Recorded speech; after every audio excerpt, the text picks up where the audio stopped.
рассмотрению ходатайства. Слово для доклада предоставляется судье Джулдушевой Лунаре Четхалбековой. Здравствуйте, уважаемые участники заседания.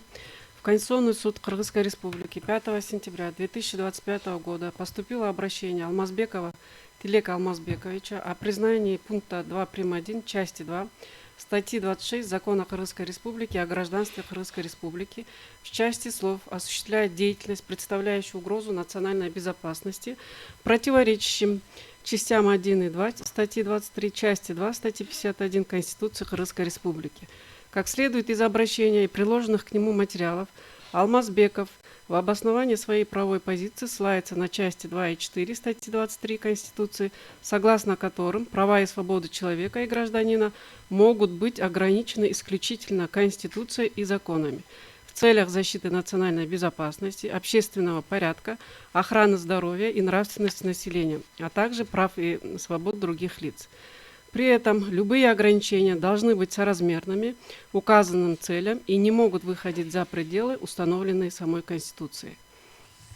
Как указывает субъект обращения, оспариваемое выражение воспроизводит конституционную цель защиты национальной безопасности, но не раскрывает ее содержание и не устанавливает конкретных критериев оценки соответствующих действий. Это, по его мнению, свидетельствует о невыполнении законодателем обязанности по разработке правовых механизмов и процедур, обеспечивающих реализацию конституционного положения. Отсутствие конкретизации пределов вмешательства в права граждан, по мнению заявителя, порождает правовую неопределенность и открывает возможность для произвольного толкования оспариваемой нормы. Кроме того, он считает, что понятие «деятельность, представляющая угрозу национальной безопасности», носит оценочный и широкий характер, в силу чего правоприменитель наделяется чрезмерной дискрецией при решении вопроса об утрате гражданства, что противоречит принципу правовой определенности, закрепленному в части 2 статьи 23 Конституции. Заявитель отмечает, что даже при признании цели защиты национальной безопасности легитимной, мера в виде утраты гражданства является несоразмерной. И данная санкция представляет собой чрезмерное вмешательство в одно из базовых прав человека. Конституция требует, чтобы ограничения были пропорциональны, то есть строго необходимыми для достижения цели, и в данном случае защита национальной безопасности может и должна обеспечиваться средствами уголовного, административного и иного законодательства, применимыми ко всем гражданам без исключения. По мнению заявителя, в законе о гражданстве Кыргызской Республики термин «утрата гражданства» используется для обозначения объективного наступления правовых последствий.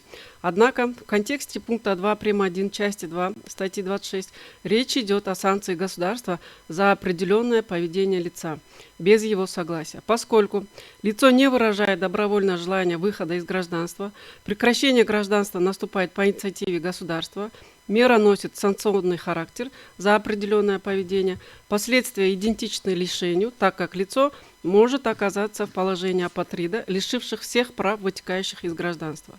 Приводит позиции органа конституционного контроля, согласно которым ограничение свободы и личной неприкосновенности возможно лишь на основе принципов правовой определенности, справедливости, конституционных критериев необходимости и соразмерности, с тем, чтобы препятствовать нивелированию самого существа права, образующего наряду с иными конституционными правами и свободой человека и гражданина основы правового статуса личности в Кыргызской Республике. Субъект обращения также указывает на часть 2 статьи 51 Конституции, которая признает, что граждане Кыргызской Республики могут обладать гражданством другого государства в соответствии с законами и международными договорами, участником которых является Кыргызская Республика.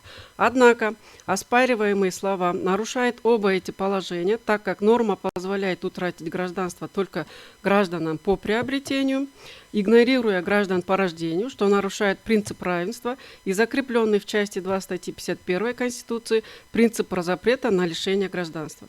Таким образом, государство создает юридически недопустимую категорию граждан, права которых могут быть ограничены в большей степени, чем права других граждан, что противоречит Конституции. Особую обеспокоенность у автора обращения вызывает отсутствие в национальном законодательстве правовых механизмов и процедур восстановления или повторного приобретения гражданства в случае его утраты, отсутствие нормативно-правовых норм и иных административных процедур, обеспечивающих пути решения о восстановлении или приобретении гражданства лицом, потерявшим гражданство, возникает необходимость в признании в его статусе как лица без гражданства, что в свою очередь может привести к юридической и социальной изоляции. Отсутствие соответствующих процедур и гарантий усиливает правовую неопределенность, несет риск создания новых случаев безгражданства, апатриотизма и ставит под угрозу соблюдение международных обязательств в области прав человека, что негативно влияет на международный имидж и сотрудничество страны.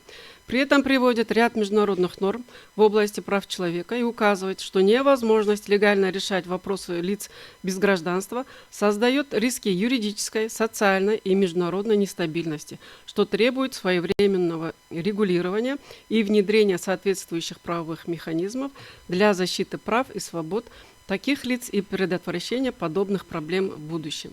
С учетом изложенного, Алмазбеков Тилек Алмазбекович просит признать оспариваемую норму противоречащей Конституции.